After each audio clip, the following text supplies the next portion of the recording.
ትንሽ አንዲት ጽሁፍ አለች እሷን አነባለሁ ቪዲዮውን እየሰራ ማለት ነው በቅድሚያ አቶ መርሴ ኪዳን በዛሬው ዕለት የመጀመሪያ ስራ የሆነውን Habesha Chronicles የተሰኘው መጽሐፍ ለአንባቢ በማቅረብ እንኳን ደስ ያለህ እላለሁ በመቀጠል ባለ ደስ አላችሁ በመጨረሻ ግን ደግሞ በዋነኝነት እናቱ ወይዘሮ ኪዳን ገብረ እንኳን ደስ አሉት ለማለት ፈልጋለሁ እናቱ ደዴ ቢኖሩ መሐከላችን ተመኘው ምክንያቱም ለረፍት ከብዙ አመታት መለያየት በኋላ ወደ አሜሪካ በመጡበት ወቅት መርሴ ብዙ ጊዜ የሚያጠፋው ኮምፒውተሩና ስልኩ ላይ ነበር ምንም እንኳን የጀመረውን ነገር ማለትም መጽሐፍ እየጻፈ እንደሆነ ቢያስረዳቸው ምክንያቱ ብዙም አልተዋጣላቸው ልጄ በጣም ስራ ይበዛበታል እንዳሉ ነው ሄዱት እና በድጋሚ እንኳን ደስ አሉት ስላለው ይህ መጽሐፍ የመርሴ የመጀመሪያው እንደመሆኑ ለምን እንደጻፈው ምን እንዳነሳሳው የተጠቀማቸው ስልቶችና ተመክሮች ከራሱ አንደበት በሰፊው እንሰማለን እንዲሁ ግን ወደ 6 ወር ገደማ እዚህ መጽሐፍ ስራ ላይ እንዳጠፋ አጫውቶኛል እናም በተለምዶ የመጀመሪያ መጽሐፍ የበኩር ልጅ ይባላል እኔ ግን የበኩር ልጅነቱን ደሊናዬ አሁንም ተወስዳለች ይላልው ምክንያቱም አንድ ጽንስ ተጸንሶ ልጅ ለመባል 9 ወር ስለሚፈልግ እና ደሊናዬ የመጀመሪያ ልጅ ነሽ መርሴ ጥሩ አድርጎ ቅኔ እንደሚቀኝ ጥሩ ቤት እየመታ ግጥም እንደሚገጥም አውቃለሁ ለምሳሌ በጣም ቆየት ብሏል ግን ድሮ የጻፍኳቸውን ላስነብብሽ ብሎ ለመጀመሪያ ጊዜ ለኤዱ የጻፍኩት ብሎ ያስነበበኝ ትዝ ይለኛል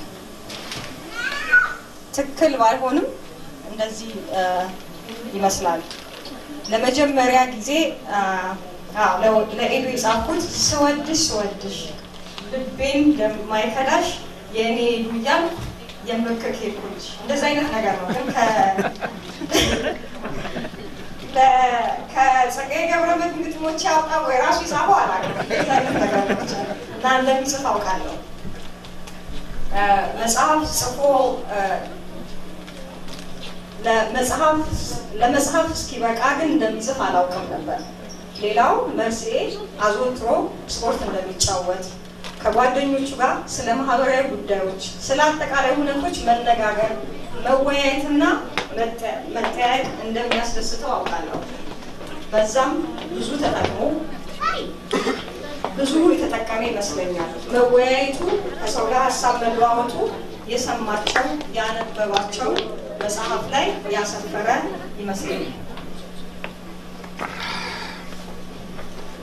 በቤት አካባቢ ጥሩ ተምሳሌት ሆኗል ለምሳሌ የመጀመሪያ ልጁ ደሊና ታነባለች አዞትራ ስትበላም መኪና ውስጥም ከመተኛቷ በፊት በጣም ታነባለች መጽሐፍ እሷን መጽሐፍ እንደጀመረች አጫውታኛለች እንዲሁም ያክስቷ ልጅ በሷ እድሜ ያለው ሄማኑ መጽሐፍ እየጻፈ እንደሆነ ስለ ታሪኩ በነገረኝ ጊዜ ምን ያህል እንደተደመም ሳስበው ይገርመኛል እናም መርሴ ጥሩ አሪያ ነው አሁንም በርትተህ የተለያዩ ስራዎችን ይዘህ ብቅ እንደምትል ተስፋ አደርጋለሁ Habesha Chronicles እጄ ገብቷል አስፈርሜ ማንበብ ነው አላነበብኩትም ግን እንደ ታሪክ መጽሐፍነቱ አስተማሪና ገንቢ ይዘት ይኖራል ብዬ እገምታለሁ በኔ በኩል አንብቤ ወይ በጥያቄ ወይ በሐሳብ ልሞግት አለያም በምስጋና በምርቃት ወይም ብቻ እረፍት ለማሳጣት ዝግጁ ነኝ ሁላችሁም አንብቡት Mersea Kidan እንኳን ደስ ያለ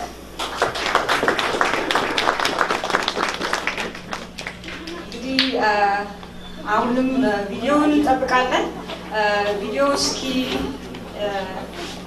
እስኪ ያልቀለን ድረስ አንዳንድ ተናጋሪዎችን እጋብዛለሁ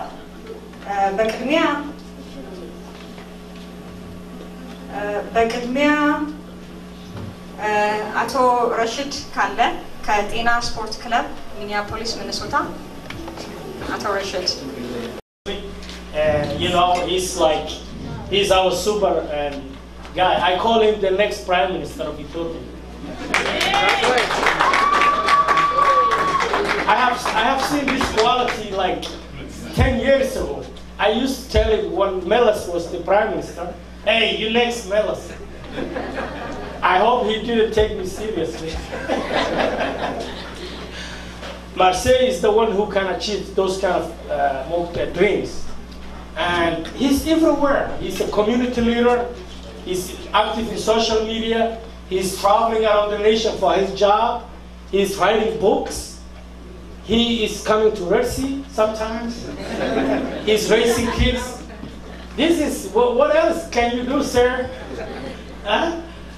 I cannot imagine I mean it's you have so much it's only 24 hours a day how many hours you need to sleep how many hours you have to talk to your daughters how many hours you have to go to work how many hours left for the community amazing time management which is really a special quality that everybody has to admire so I came here to say pledge my support on behalf of Tana team Tana team, that's a young team that average age is like always 40, 45.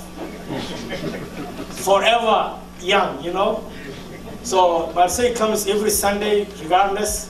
He comes from traveling and he's coming, ready to go. Maybe he's late like 10 minutes. But that's good. This is the first book he said.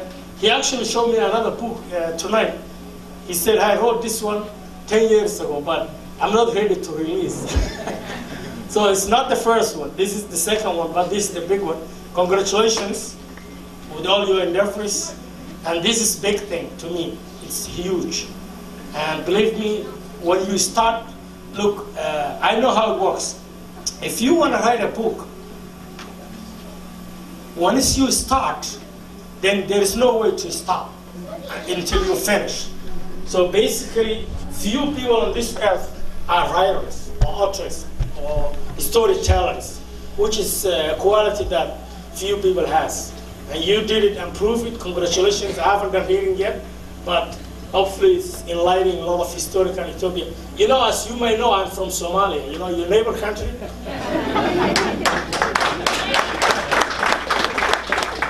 I grew up hating Ethiopians. It's not a lie. Ethiopians were, I have to shoot them before they even look at me. That's how I grew up. But in Minnesota, everybody knows. Those are my beloved community. I live with them, I eat with them, I celebrate birthday with them, wedding with them, play soccer with them. You know, it's amazing that human being politics, that they can create issues that is not there. We're supposed to be brothers, sisters, neighbors, you know? But we were enemies. We didn't even trade. No merchandise going our borders. Maybe for 20 years ago. So maybe camels and cows only cross. But now our community came together. We figured out whoever told us lies about other people, they were lying to us. But I love you, man. Congratulations. And congratulations to Ellen and girls, Delena, Riwana, and Johanna. You know, your father has done a good job. Congratulations.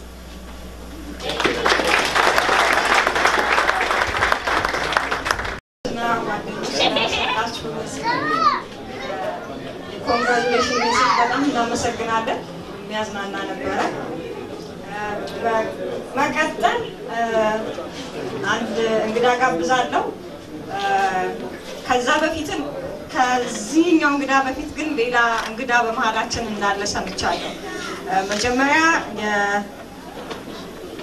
የአምባሳደር እውነቱ መሃላችን አሉ። እሳቸው ወደ መድረክ መጥተው አብዛኛውን ያስረጀናት መኪናው ከዛም በላይ እኔ በግልም እስከ ቤተሰብ ድረስ ቤቱ በመሄድ ያብዘኛል። ብዙ ውለታ እኛ ላይ አለው። በዚህ አጋጣሚ መርሴ ለብዙዎቻችን እዚህ ለምንኖር ኢትዮጵያውያን እና ትውልደ ኢትዮጵያውያን አርአያ የሚሆን ሰው ነው። በተለይ ኮሚኒቲን እየመራ የራሱንም የግል ስራም እየሰራ እንደዚህም በተጓዳኝ ደግሞ መጽሐፍትንም እየጻፈ በጣም አርአያ የሚሆን ሰው ነው። ለቤተሰብም ያለው ፍቅር እንደገና ቤተሰቡን ያያዝም ሳይው በዚህ በውጭ ሀገር ለካሄም ይቻላል። ሰው ከቆረጠ ብዙ ነገር ማድረግ እንደሚችል ከመርሴ ብዙ ነገር እና የተማርነው ለብዙዎቻችን አርአያ ይሆናል ብዬ ተስፋ አደርጋለሁ። ወራራዝም አላበዛም። ሪሊ በጣም ደስ ብሎናል። ትልቅ ጥረት ነው። በዚሁ ቀጥል ተስፋ አደርጋለሁ። ደግሞ የአዳማ ልጅም ስለሆን ቀጣይ ደግሞ ባገዳንም እንደምጽፍ ተስፋ አደርጋለሁ። ምክንያቱም አሁን እግዚአብሔር ይስጥልኝ። አመሰግናለሁ። ካዊ አንድነትን የያዘ እምነቶች አሉት። ሁለተኛ በድፍረት እምነቶቹን የመግለጽ ችሎታውም አለው። ሶስተኛ እምነቶችን ትርጉም ለማሰጠት ተግባራዊ ስራ እየሰራ ነው። የመጽሐፍ የኢንተርቪው የመሳሰሉ ማለት ነው። እና እሱ የሱን ጠባይ ሲገልጽ ከጻፋቸው ደግሞ አንፎርቹኔትሊ ትናንት ስለሰጠኝ መጽሐፉን አላነበብኩትም በሙሉ ግን አንድ ሁለት አትራክት ያደረገኝ ስለነበር እሱን ማንበብ ችያለሁ። ከዛ በፊት ግን ከፕሪፌሱ የሰጠው መግለጫ አለ። እሱም መርሴን የሚገልጸው አይነት ጠባውን የሚገልጸው አይነት አጻጻፍ ነው። For those who does not speak Amharic, this will be in English, so bear with me. Ethiopia and Eritrea are blessed with people with different cultural and historical background. The Habesha people are just a proportion of the many peoples in Ethiopia and Eritrea. It will not be fair to continue to portray the Habesha history as the only Ethiopian and or Eritrean history, without including the story of the great people like the Beja, Oromo, Somali, Sidama, Kafa, and other great nations. I hope more stories will be written about these people and make the Ethiopian and Eritrean history complete and inclusive. እና ከነዚህ ውስጥ ከመጽሐፎች ውስጥ ሁለት አንድ the Habesha Jews ሌላኛው ደግሞ ዮዲት ጉዲት ከሚለው ብዙ ሳላበዛው አንድ ፓራግራፍ ከሁለቱ ማንበብ ፈልጋለሁ ከፈቀድክልኝ።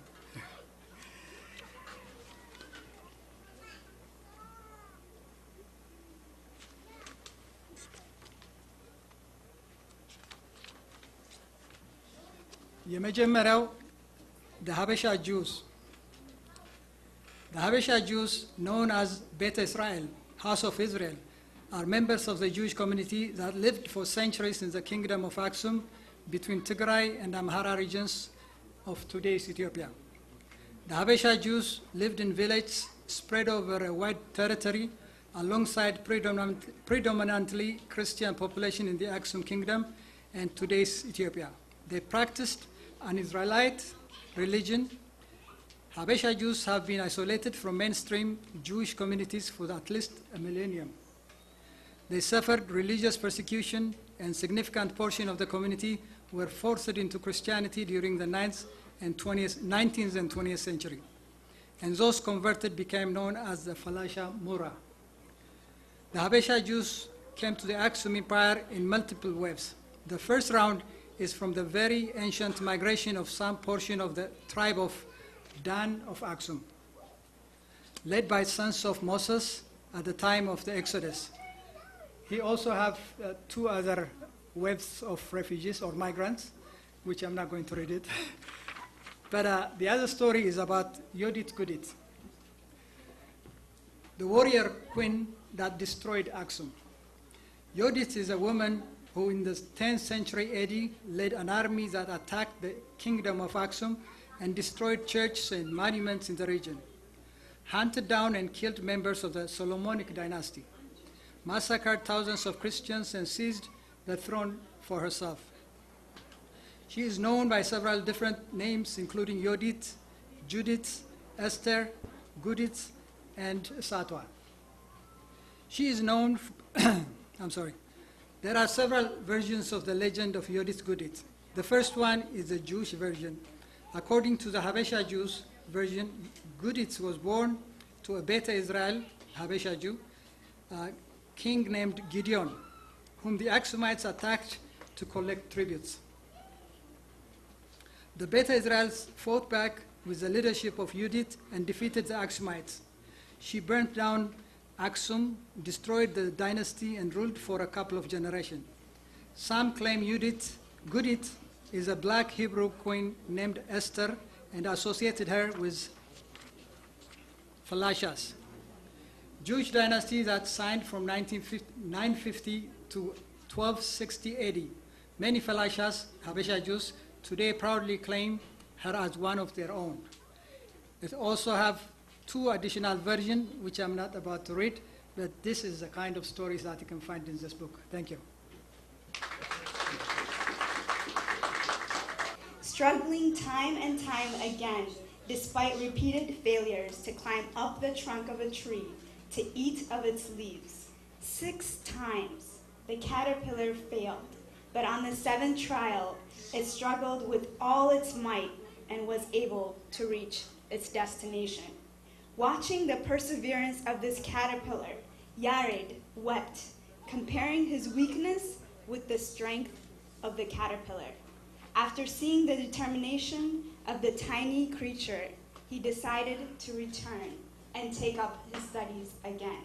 He reasoned that man was a creature superior to the caterpillar, and as the caterpillar reached its goal with repeated effort and eaten of the leaves of the tree, he too should bear the weight of hard study and hard work and succeed. Today, we are gathered to acknowledge the hard work of Mersea. Congratulations to you and your family. I want to thank you for letting me get a chance to read the book before everybody. It's a wonderful book. This is a privilege and truly an honor to get to read all of these short stories.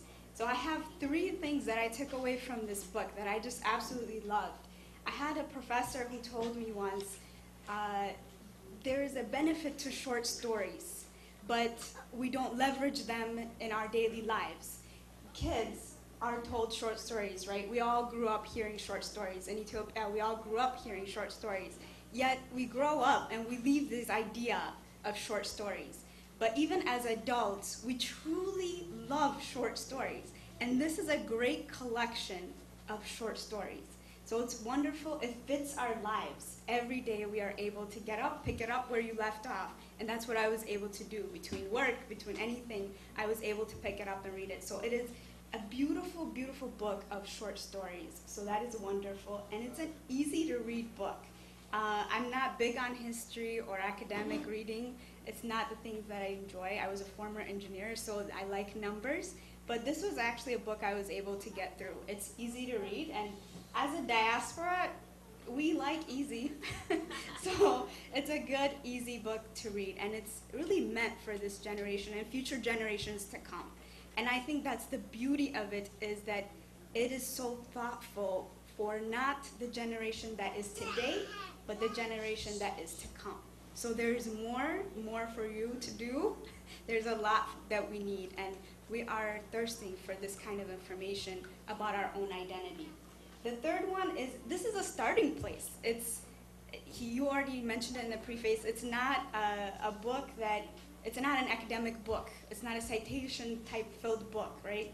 And you get to read the stories, and if I'm incredibly interested in the story of Qudus Yared, I can take this and go and find other information. And there will be stories that gravitate to me more than you or you or you. And that's the beauty of it. You get to take that and refer to other books, and it encourages you to do the extra thing to research and understand. In conclusion, I want each of us to think about our role in introducing our beautiful culture and history to the Ethiopian diaspora. many of us are struggling to find that identity. We are half Ethiopian, we're half American, our household is Ethiopian, our work life is American, our school life is American. It's complicated, and especially for those that are born here, this is a big deal. Being able to pick up a book that tells you so much about your history, it truly is a privilege. So thinking about Saint Yared and the story of the caterpillar, I picked that story with this intention. We may have all tried once or twice to help this next generation, to help this next Ethiopian diaspora that's growing up around the world. And let's not give up. It does not just take once or twice. We have to do this again and again, maybe over 6 or 7 more times. So thank you, Mersea, for doing this and succeeding at it. It was a beautiful book, and I encourage everyone to buy a copy. And please read to your kids as well. It's a beautiful book. Thank you so much. It will take you through journeys that both young and old can enjoy. This book has stories that include bold kings and great governors. There are both national and international stories that include Ethiopian heroes, the British Army, and the Italian Army. If you like adventure and history, I suggest this book for you very strongly. My dad, the author of this book, took time and made sure that the book was great. Each of the sentences he added had a whole story in it. Flipping through the pages, you will feel the aura of my dad's hard work and dedication. My dad used many different sources for the book, such as other books, articles, and his knowledge from school in Ethiopia. He asked us to read it and make sure it was the best as possible. He kept a neat schedule and spent some time on the book, for family, for work, and for fun. You will find stories from Yared to the great Emperor Johannes IV, from the Queen of Sheba to Emperor Haile Selassie.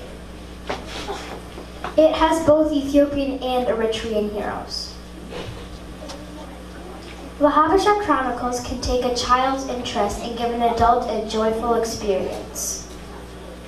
I honestly think that this book will give you a piece of fascination every other page. It has the power to give you the feeling of curiosity flooding out of you. You might find stories that you may have never heard of. I guarantee you that many of these stories are daring. I hope you take this wonderful and courageous journey. Now that the day has started, read the book and tell the story. Thank you for listening.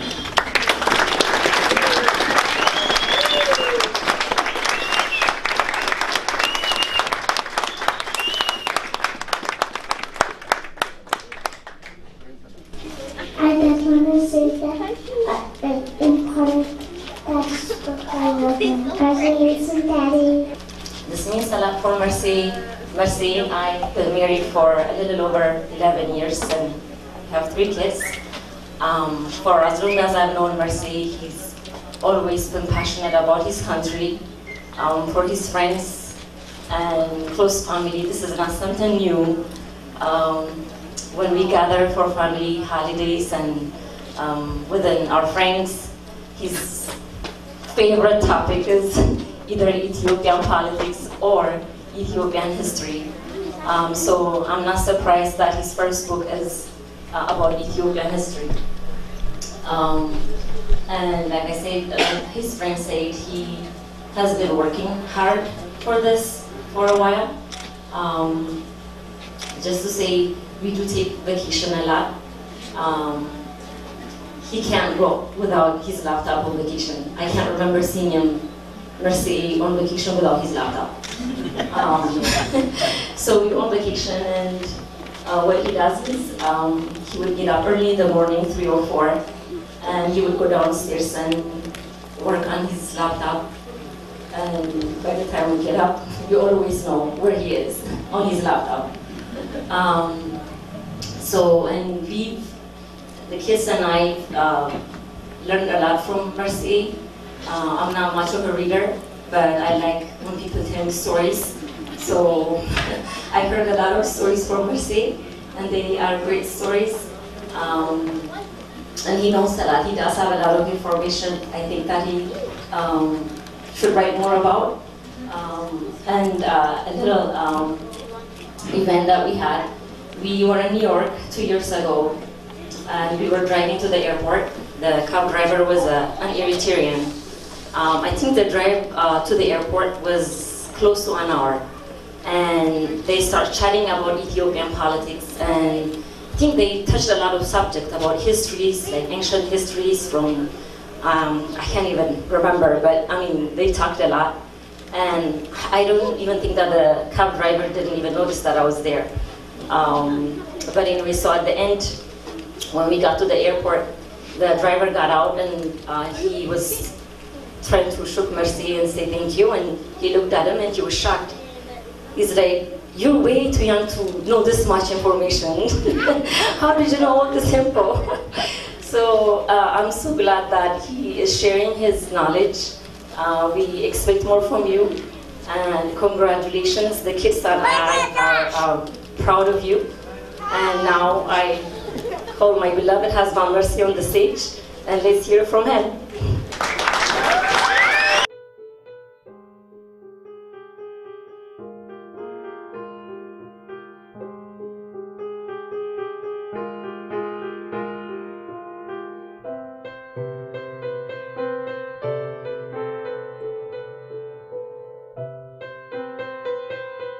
Only one woman.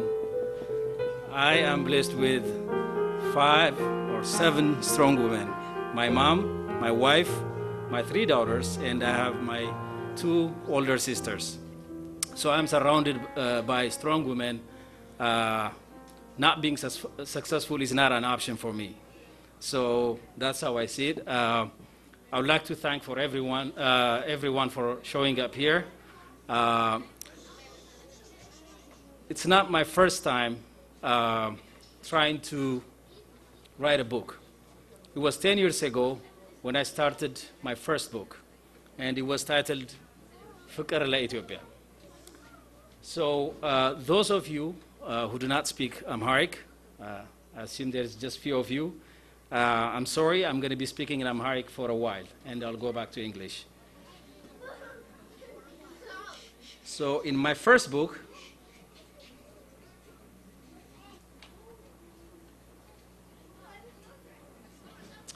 I started writing this book, and actually I had a copy of it here, but I was taken away, so I don't know where I put it. I finished the book, and I read it after I finished it, and I saw it, and I was like, you know what? I'm not there yet. I'm not there yet. There was a lot of emotions, sentiments, and also I had some technical shortages there too. So what I decided to do is to develop myself in the coming few years and then try again. But what I want to do is, just so that you understand what the content of that book was, and because this expresses my deepest feelings, I will read an excerpt from that book, and it's going to be in Amharic. Ethiopia በረጅም ህልውና ውስጥ ካሳለፈቻቸው, this was 10 years ago, by the way. I wrote this 10 years ago. ይህን ስጽፍ የዛሬ 10 ዓመት ነው የጻፍኩትና ምናልባት ትላንት የጻፍኩት እንዳይመስላችሁ። ኢትዮጵያ በረጅም ህልውና ውስጥ ካሳለፈችው ከመቼውም ጊዜ ይልቅ ዛሬ በዚህ ዘመን ታላቅ የሆነ ችግር እየደረሰባት እንደሆነ ለማንም በግልጽ ይታያል። የችግሩን መነሻ ለመንገር በሺህ የሚቆጠሩ ጽሁፎች ተግሳጻትንና ወቀሳዎችን ሲያቀርቡ ይሄው 50 ዓመት ሊሞላ ነው። ሁሉም በየፊናው የችግሩ ምንጭ የንጉሳዊ አገዛዝ፣ የመሬት የአራሹ አለመሆን፣ ፊውዳሊዝም፣ ኢምፔሪያሊዝም፣ ወታደራዊ አገዛዝ፣ የብሔር አገዛዝ፣ የዲሞክራሲ አለመኖር፣ የመብት መጥፋት፣ እከሌ የሚባለው ብሔር ጨቋይ መሆን፣ እከሌ የሚባለው ብሔር ጦረኛ መሆን ወዘተረፈ እያለ ጽፏል። የሚደማመጥ የለም እንጂ የሚጻጻፍ ሞልቷል። በመጽሐፍ የሚግባባ እስካሁን አላየንም። በመጻጻፍ ግን መበሻሸቅ በየቀኑ የምናየው ትዕይንት ነው። ጸሐፊውም አንባቢውም አንድ የተወሰነ አካልን የማይሰድብ ጽሁፍ አልመስልህ ብሎታል። ተጽፎ የምናነባቸው መፍትሄዎችም የትጥቅ ትግል ማድረግ፣ መጪውን ትውልድ የቂሙ አካል ማድረግ፣ ሰላማዊ ሰልፍ ማድረግ፣ ጉልበት ላላቸው መንግስታት ማመልከቻ ማቅረብ ወዘተ ናቸው። ሁሉም ተደረጉ፣ ግን መልካም ቀን አልመጣም። በጦር ብልጫ ወይም በመቃወም ብዛት አንዱ አሸናፊ ከሆነ ሌላው ደግሞ ጠመንጃ አንስቶ ወይም ሰውን እያሳመጸ የአማጺነት ተራ ይደርሰዋል።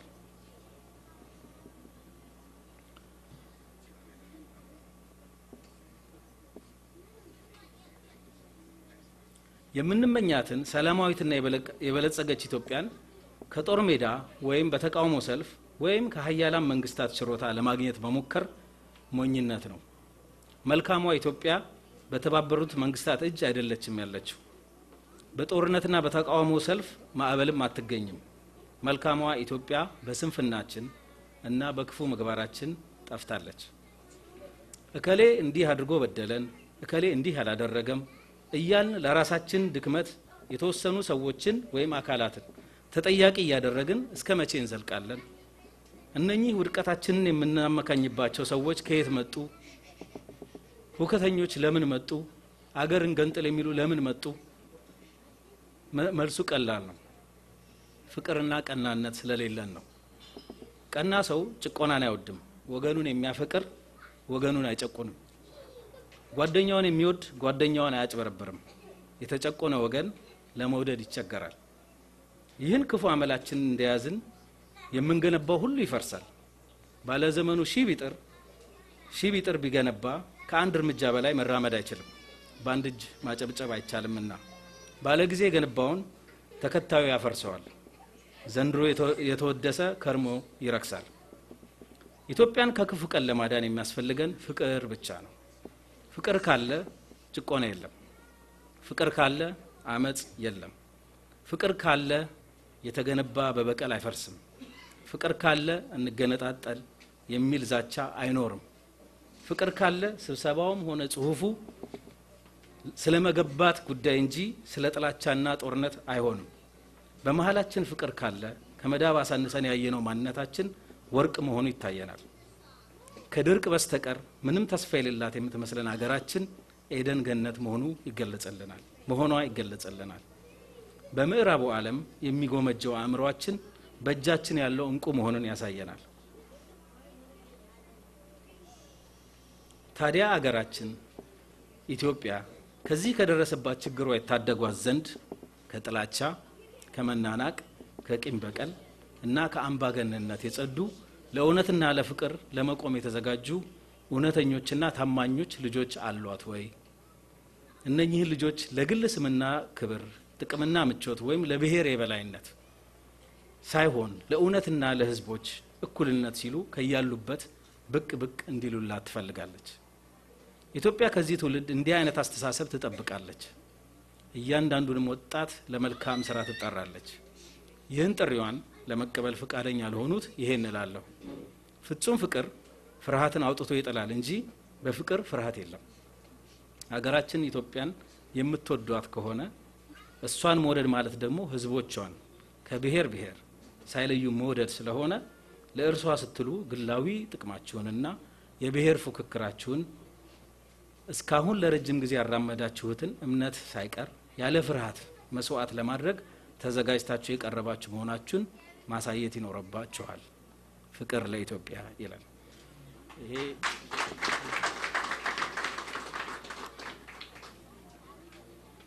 ስለዚህ ይሄን የጻፍኩት የዛሬ 10 አመት ነው።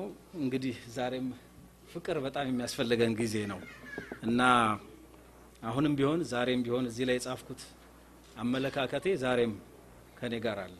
አሁንም ቢሆን መድኃኒታችን ፍቅር ነው ብዬ አምናለሁ። መፋቀር መጀመር አለብን።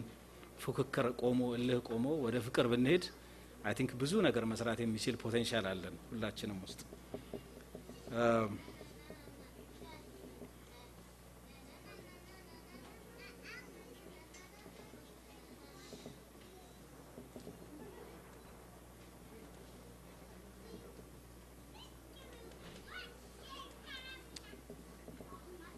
ሶ ምንድን ያደረኩት ይሄን ከጻፍኩ በኋላ ግን ሳይው እንዳልኩት እንደዚህ በጣም ስሜት ውስጥ የሚያስገባ ጽሁፎች ብዙ አሉት ትንሽ ምናባዊ ሆነ አይዲያል ሆነ ኮንቴንት ነው ያለው መጽሐፉ ስለዚህ ምንድን ያሰብኩት ኦኬ በጣም አይዲያሊስት ነኝ ስለዚህ ፕራግማቲክ መሆን አለብኝ ያለውን ነገር ማወቅ አለብኝ ታሪክ ማወቅ አለብኝ ፖለቲካ ማወቅ አለብኝ ስነ ህይወት ሁሉንም ነገር ማወቅ አለብኝና ብዙ ማንበብ አለብኝ አልኩኝ በተመሳሳይ መልኩ የጽሁፍ ችሎታዬንም ለማሻሻል ብዙ መጻፍ አለብኝ አልኩኝና እዚህ ጋር የምታዩቸው ባለፉት 10 አመታት ይሄን መጽሐፍ ከጻፍኩ በኋላ ራሴን ዴቨሎፕ ላድርግ ካልኩ በኋላ የጻፍኳቸው አርቲክሎች ናቸው እነኚህ የጻፍኳቸው አርቲክሎች አገር ቤት በሪፖርተር ጋዜጣ በአዲስ አድማስ አዲስ ፎርቹን ሪፖርተር በእንግሊዘኛው ካፒታል ጋዜጣ ኒው ቢዝነስ ኢትዮጵያ የመሳሰሉት ጋዜጦች ላይ እነኚህን ስጽፍ ቆይቻለሁ እንዲሁም በተለያዩ ድረገጾች በተለያዩ ቦታዎች ላይ እየጻፍኩ ራሴን ዴቨሎፕ ለማድረግ ጥሬያለሁ እና ቅድም ለእልና ያነበበችው ያሬድ ኢንፍሉዌንስ አለ ማለት ነው በተቻለ መጠን ራሴን እንትን ለማድረግ እየጣርኩኝ ነበር ይሄን ሳረቅ ቆይቼ ይሄን ሀበሻ ክሮኒክልስ ለመጻፍ ያነሳሳይ ምንድነው የሚለው አብዛኞቻችሁ እንደምታውቁት እስካሁን ድረስ ይሄ መጨረሻ ዘመኔ ነው የኢትዮጵያን ትግራይ ኮሚኒቲ ኢን ሚኒሶታ የቦርድ ቼርማን ነኝ እና እንዲህ በሆንኩበት ጊዜ የዛሬ 2 አመት አካባቢ አሸንዳ በዓል በየአመቱ እናከብራለን ያን በመናከብርበት ጊዜ እዚያ አብዛኞቹ እዚያ ያሉ የቦርድ አባላት ተሰብስበን እስኪ ይሄን አሸንዳ ስናከብር በዚህ አጋጣሚ የሚመጡትን ልጆች ያንግ ጄነሬሽን ስለ ሀገራቸው እንዲያውቁ ጥያቄና መልስ እናዘጋጅላቸው እና አዘጋጅተን እንሸልማቸው ያን በማድረግ ስለ ሀገራቸው ማወቅ እንዲችሉ እናረጋለን የሚል ሐሳብ መጣና ማቴሪያል ለማዘጋጀት አሳይመንት ወሰድን እኔም አሳይመንት ወስጄ ስፈልግ ያለው ማቴሪያል በሙሉ አካዳሚክ ነው ዓመተ ምህረት የበዛበት ፕሮፌሰር ከሌ እንዳሉት ፕሮፌሰር ከሌ እንዳለው እና ወስደን ለልጆቹ ብንሰጣቸው ይደብራቸዋል ከአንድ ፔጅ በላይ አያነቡ ስለዚህ በዛ ምክንያት አልተሳካልንም ተሆነው ግን ያ ጋፕ መኖሩ ታየኝ ማለት ነውና ያ ጋፕ አለ ከዚህ በፊት እንደተባለው እኔ ደግሞ ስለ ታሪክ በጣም ኢንተረስትድ ስለሆንኩ ብዙ አነብ ስለነበረ በቃ ይሄን ጋፕ መሙላት አለብኝ ብዬ ተነሳው ማለት ነው ከዛ ጊዜ እና ለብዙ ጊዜ ሳስበው የነበረውን መጨረሻ ላይ ወደ ጽሁፍ ቀየርኩት ማለት ነው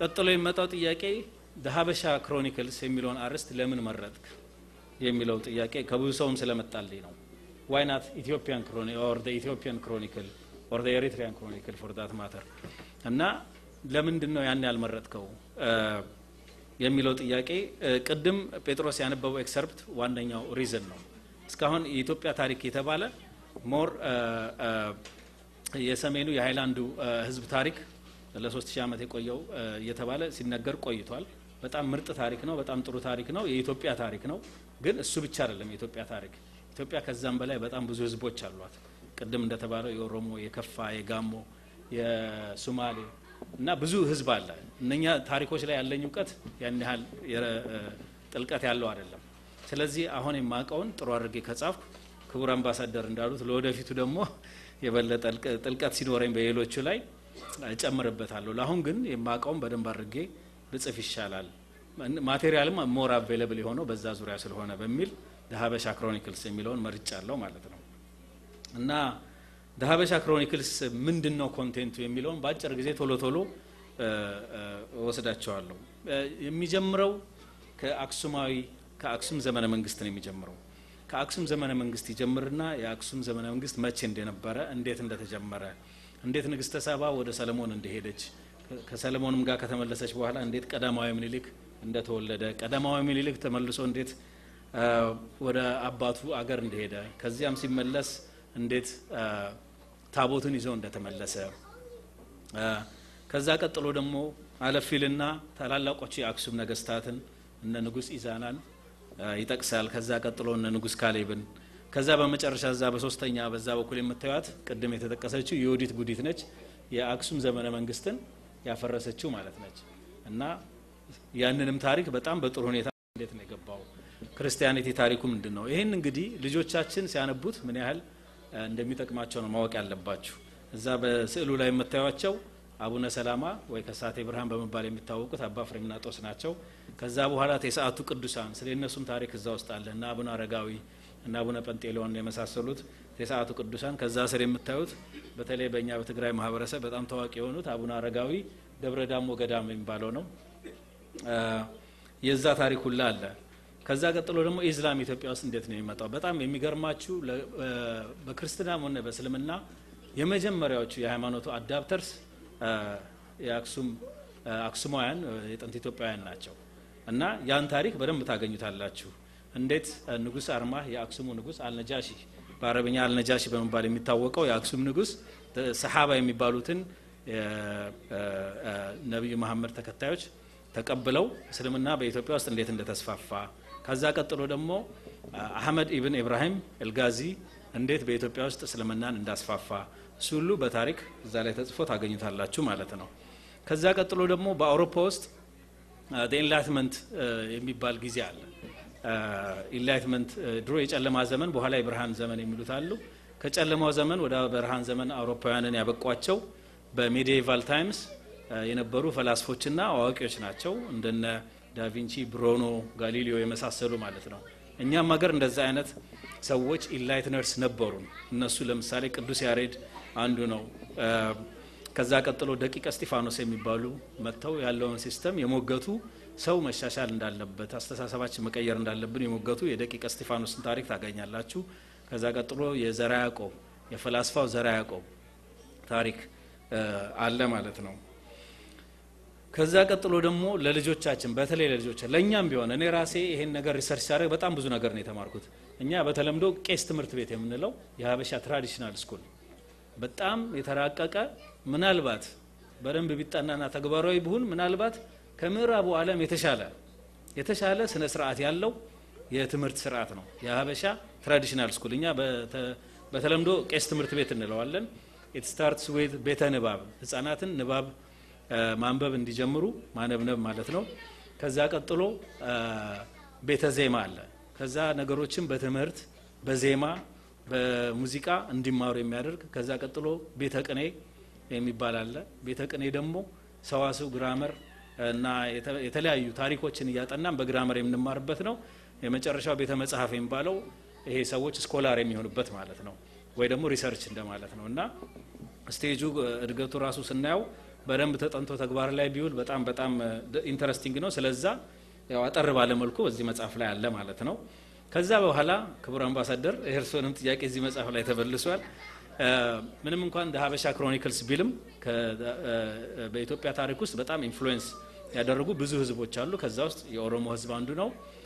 የኦሮሞ ገዳ ስርዓት ምን እንደሚመስል በዚህ መጽሐፍ ላይ በጥሩ ሁኔታ ተጽፏል።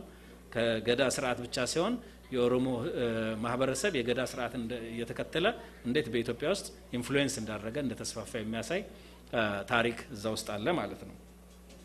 ቀጥሎ ግዕዝ የሚባለው ጥንታዊ ቋንቋችን ያሉት አጀማመሩ አጻጻፉ ከዛ ቀጥሎ ደግሞ የቁጥሮቹ ባይ ዘ ዌይ የግዕዝ የሂሳብ ስሌት እጅግ በጣም የተራቀቀ ነው። የጥናት ማነስ እንጂ እኛ ሁሉ ጊዜ ወደ ውጪ ስለምናማትር ነው እንጂ ውስጡ በጣም የተራቀቀ ብዙ ነገር አለው። እዚህ ግን በቤዚክ ደረጃ ያለውትን ነገር የሚያስጨብጥ ለልጆቻችን የሚጠቅም ነገር አለው ማለት ነው። ከዛ ቀጥሎ የግዕዝ ካላንደር ብዙዎቻችን ለፈረንጆች ለማስረዳት እንቸገራለን። ለምንድነው 7 አመት ወደ ኋላ የሆናችሁት? ለምንድነው አዲስ አመታችሁ መስከረም ላይ ሆነው ምናን የሚሉ ብዙ ጥያቄዎች አሉ። እነሱን ጥያቄዎች ለመመለስ መጽሐፉን ብታነቡ ታገኙታላችሁ ማለት ነው። ከዛ ሜዲኤቫል ታይምስ የነበሩ ነገስታቶቻችን የዛጉዌው ንጉስ ላሊበላ እና እንዴት ህንጻዎቹ እንደሰራ ከዛ ቀጥሎ እነ ይኩኖ አምላክ በኋላ የሸዋ ነገስታት የሚባሉት እንዴት እንደመጡ ከዛ የነሱ ሲኒዮስ ታሪክ የጎንደር ነገስታት ታሪክ አለ። ከዛ ዘመነ መሳፍንት የምንለው በራስ ሚካኤል ስሁል ጀምሮ ከዛ በኋላ ተከትሎ የመጣው ታሪክም በዝርዝር ተጽፎ እዛ ላይ አለ ማለት ነው። ከዛ ቀጥሎ ሶስቱ የሞደርን ኢትዮጵያ መስራቾች የሚባሉት ግርማዊ ዳግማዊ አጼ ቴዎድሮስ፣ ግርማዊ አራተኛ አጼ ዮሐንስ እና ግርማዊ ዳግማዊ አጼ ምኒልክ የሶስቱ ነገስታት ታሪክ በጥሩ ሁኔታ የየብቻቸው ቻፕተር ይዞ ተጽፏል ማለት ነው። ከዛ ቀጥሎ ደግሞ በሞደርን ታይም በጣም ኢንፍሉዌንሻል የነበሩ ሰዎችን እንደ አሉላ የመሰሉ ጀነራሎችን እንደ ፊታውራሪ ሀብተ ጊዮርጊስ ድነግዴ፣ ባሻው አሎም፣ ባልቻባ ነፍሶ የመሳሰሉ በአድዋ ጦርነት በተለይ የተለየ አስተዋጽኦ የነበራቸው መሪዎች ታሪክ እዛ ላይ ተጽፏል ማለት ነው። ሌላው ደግሞ በሞደርን ኢትዮጵያ ታሪክ ውስጥ በጣም ኢንፍሉዌንስ አድርገዋል ብዬ ያመንኩባቸው ሰዎች ግርማዊ ቀዳማዊ አጼ ኃይለ ሥላሴን ጨምሮ ገብረ ሕይወት ባይከዳኝ፣ ራስ ደስታ ዳምጠው፣ እና ልዑል ራስ መንገሻ ስዩም የነኚህ ታሪክ ተካቶበት በመጨረሻ ላይ በግርማዊ ቀዳማዊ አፄ ኃይለ ሥላሴ ሞት መጻፉ ያልቃል ማለት ነው። ከዛ በኋላ ያለው ታሪክ ያው አብዛኞቻችን የምናውቀው ስለሆነ ብዙ መጻፍ አላስፈልገኝም እና ይሄንን የመስለው መጻፉ ፕሊስ አንብባችሁ ያላችሁን አስተያየት ስጡኝ። በተለይ እኔ በተለይ ኢንሲስት ማድረግ የምፈልገው ልጆቻችን እንዲያነቡት ኢንከሬጅ እናርጋቸው።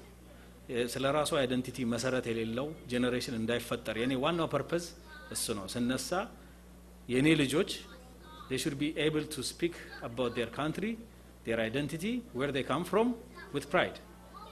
So I want to give them. For me, I think I have done that by writing this book. My kids, I will make sure when they grow up, they have a self-esteem based on a self-identity that they know for sure they can speak about. So that was the purpose. Please help your kids and help them read this book. They will have questions. Try to answer that. If you do not know the answer, read more. So with that, I want to conclude my remarks. My conclusion would be by thanking everyone who helped me. Of course, all the women that were behind me, support me, my mother, my wife, my kids, and my sisters. My community who are here to support me, I really appreciate that. I learned a lot with my leadership role for the community. I will continue to put my efforts to lead my community. Mr. Ambassador, thank you very much for being present here. Everyone, የጤና ቡድን በጣም የማመሰግነው እስካሁን ለነበረን ጊዜ ለወደፊቱም ጥሩ ጊዜ እንደሚኖረን ነው። አብሮ አደጎቼ ወንድሞቼ ያው እንግዲህ አብረን ስላለን እናንተ አብረን እንመሰገናለን እና thank you everyone በጣም አመሰግናለሁ።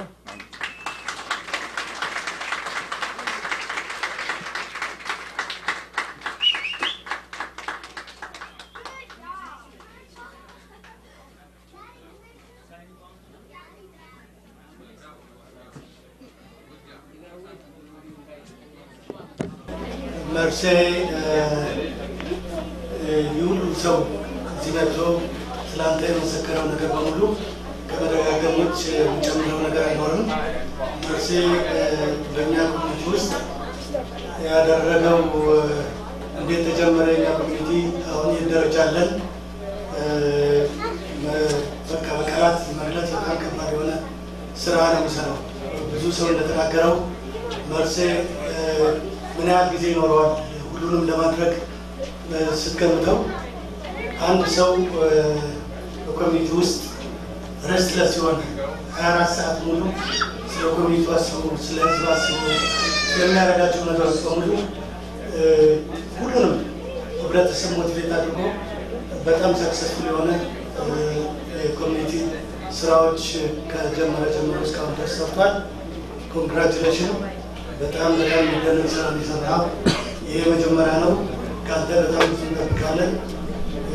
ኤዲዬ ሁሉም እንዳለው ይህን ስራ ጊዜዋን በሙሉ እናጋ ሙሉ በሙሉ አክቲቭ ኢንጌጅመንት እንዲሰራ የእሷ አስተዋጽኦ ቀላል አይደለም። እናመሰግናለን። ኮንግራቹሌሽን።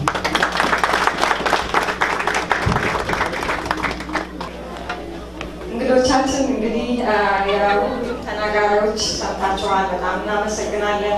አሁን ቀጥታ ሙዚቃ እየሰማን ወደ ቡክ ሳይኒንግ ነው የምንሄደው እና ፒክቸርም ለመነሳት እንችላለን ማለት ነው። Thank you everyone for coming here and support Mersea Kidan. Next we'll have a book signing and picture ceremony and we're at the end of our program. በመጨረሻ በድጋሚ ይሄን ፕሮግራም የተቃና እንዲሆን የረዱንን ለናገር ፈልጋለሁ። ይህ ዝግጅት አቀናብሮ ለዛሬው ቀን ሊደርስ በሙሉ ተሳትፎና እገዛ ላደረገው ኢዚ ኢቨንት ፕላኒንግ ከፍተኛ ምስጋና እናቀርባለን። ሬሲ ባርና ሬስቶራንት በሶሻል ሚዲያ እና በማስታወቂያ ለህዝብ እንዲደርስ የረዱንን በሙሉ ከልብ እናመሰግናለን። እናንተም የሰንበት ጊዜያችሁን ቤተሰቦቻችሁና ከራሳችሁ አካፍላችሁ በማዕከላችን ለተገኛችሁ እንግዶቻችን በሙሉ ከፍተኛ ምስጋና እናቀርባለን። ቀጥታ ወደ ሙሳይን እንሄዳለን። ሙዚቃ እየሰማን ማለት ነው። እናመሰግናለን።